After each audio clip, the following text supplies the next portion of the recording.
Istorya sa Biblia. Ginawang alak ni Jesus ang tubig. Siya si Jesus, na ang anak ng Diyos at tagapagligtas ng mundo. Si Jesus ay pinanganak sa Bethlehem at lumaki sa Nazareth, kung saan siya lumago ng may karunungan, patnubay ng Diyos at tao. Isang araw, si Jesus, ang kanyang mga disipulo at ang kanyang ina ay nagpunta sa kasalan sa Kana.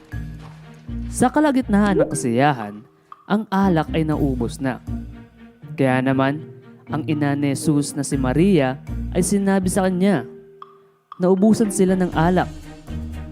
Sumagot si Jesus, "Babae, huwag po ninyo akong pangunahan. Hindi pa po dumarating ang panahon ko." Ngunit sinabi ni Maria sa mga katulong, "Gawin ninyo ang lahat ng iutos niya."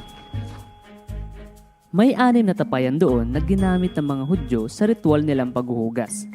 Sinabi ni Jesus sa mga katulong, "Punuin ninyo ng tubig ang mga tapayan."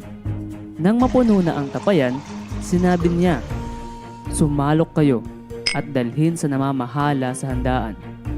Kaya, ginawa nga ng mga katulong ang sinabi ni Jesus sa kanila.